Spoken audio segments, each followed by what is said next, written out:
Hello, welcome to another edition of When Hope Calls here on JLJ Media, the Aftershow. I'm James Lott Jr.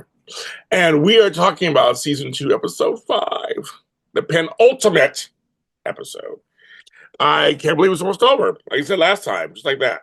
And just like that. So we're sad about that, but we're gonna get through it.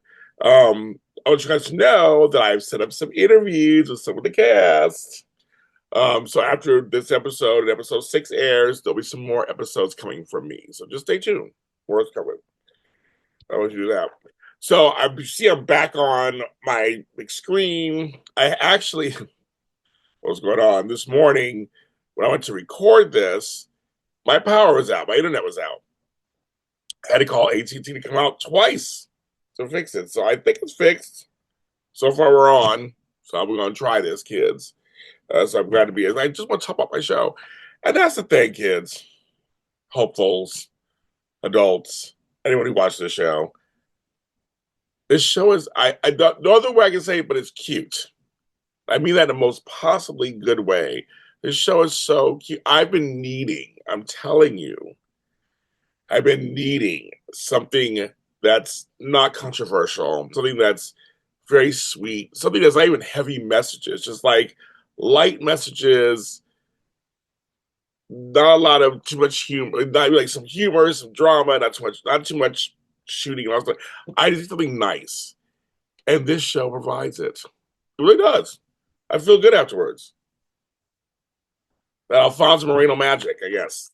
I feel good afterwards, and I love it. And again, I sat with this to think of what themes there are. Can you see me? There I am. Hi. See, like behind me. There you go. Well, don't like that. I see there's themes. And first of all, everybody was wondering, no one told me, but I was wondering what year this was. So later, when Hannah visited her Uncle Ray's grave, it said he had died at 67, it was his 68th birthday, in August 1920. So they're in 1921. So I believe When Calls Heart's further along. So I think they're different timelines now. I think. You guys correct me if I'm wrong. If you watch both shows, tell me. I think they're doing timelines now. So there's that. So I have to remind myself that they do such a great job in the dialogue how women are viewed in the early 1920s. You know, I'm used to watching TV shows where it's just like, well, why can't they do this? Why can't they? Why people talk? Why are they talking to them like, okay, dear, okay, sweetheart? Like, you can't say that today. But I'm realizing it's 1920, 21. So of course, and what's so great about this show, they show that not all men are the same. They show that people come together to help each other out. They show strong women, which I'm sure you guys all love that. It's amazing. And again, there's a theme, a couple of themes. I'm trying to get the light, I'm trying to get the right lighting. Here I am. I didn't do it, I swear. No, I'm trying to think of what that said. That was a little too much in my face. So, here it is. Once again, Maggie's like the comic relief. That whole storyline's comic relief.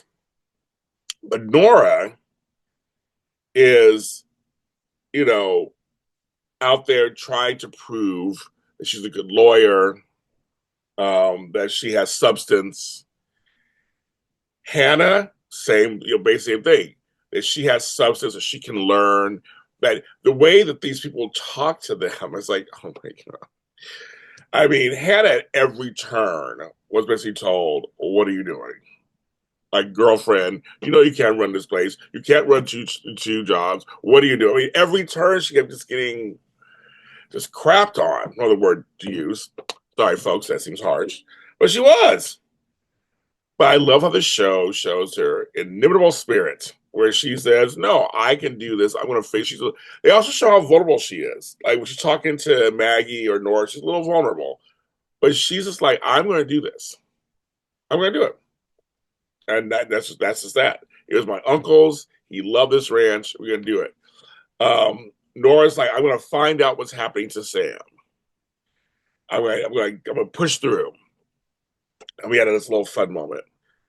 Um, Even Mrs. Ainsworth came to town. to like, take care of the kids while Nora was gone. She had a little something going on for her, but she was clever. She was clever. And she was like, okay, that's fine. These kids are trying to play one over on me. They miss Nora, but it's fine. So she kind of got it. So let's say, and then Tess just being Tess, right?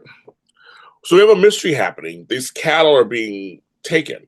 Because at first she was like, are they being eaten or whatever? Like, are these cougars or bears or whoever? At the end, we see there's like more. There's so many being are missing that it has to be something really big. I'm curious what it is. I'm curious what it is, but that's something there. So uh, we have the aftermath of the whole. I'm gonna keep the farm. And here's the funny thing too. So when the guy was there to talk to her about the contracts, he was so condescending. That's how they were back then, obviously. It was like, just sign it, just sign it, just sign it. And she's like, I was told to read everything. She's a businesswoman. And he was just trying to rush her through it. And she found something. Thank God she found something, which was like a great thing for all of us out there when it comes to contracts. Read them. There's a clause that involves Wyatt. Now, her and Wyatt are still kind of salty with each other. He's not sure of her. She's trying to get a lay of the land. You can tell how much he loves that property. That's a part of his life. We find out later he left his parents and family at 17 to go on his own. And Ray was kind of another family to him. That makes sense. Totally makes sense. They also, the ranch hands, everybody speaks highly of Ray. It was like this whole thing. So I get that. So Hannah's like, I get this clause that says if Wyatt doesn't stay, leaves at any time, they can foreclose on the loan. She loses the ranch. It's like, oh, dang. I was like, so, but see, she's smart. She went to Nora, and Nora's like, here's how we do this. Do a separate contract. That was so smart, because I didn't think about that myself. Separate contract between you and Wyatt. Ensuring him employment for a year. He signs it, stays to stay for the year, at least a year to the loan. He can go from there. He's offended by that. And mentions like, well, but here we just shake hands. Your uncle and I would shake hands and fine. But she doesn't want to lose the ranch. She doesn't. Now she wants to be involved and try to figure this out. Others have told her, especially Maggie was like, they don't do a lot of the, contracts here. There's a lot of trust in Brookfield. Small town, you can do that, of course. So it got her thinking.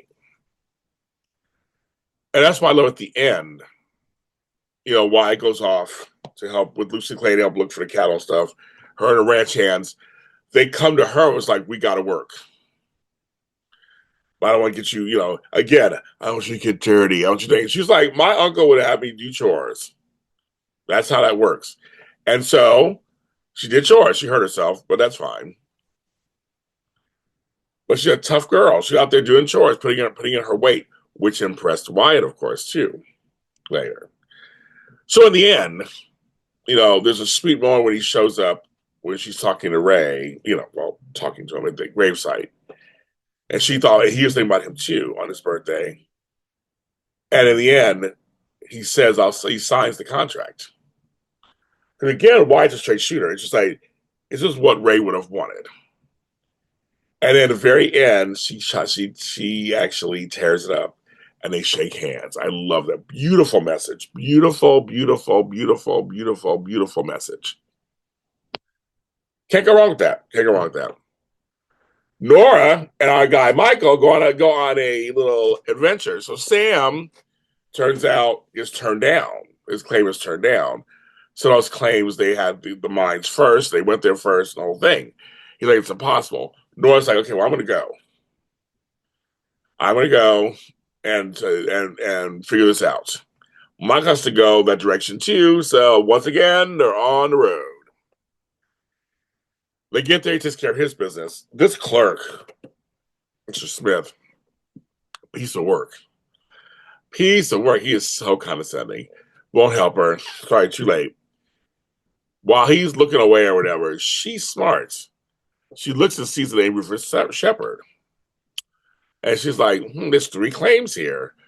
So she sees Michael and they talk about it. And she's ready to like, I can do what I guess I can do.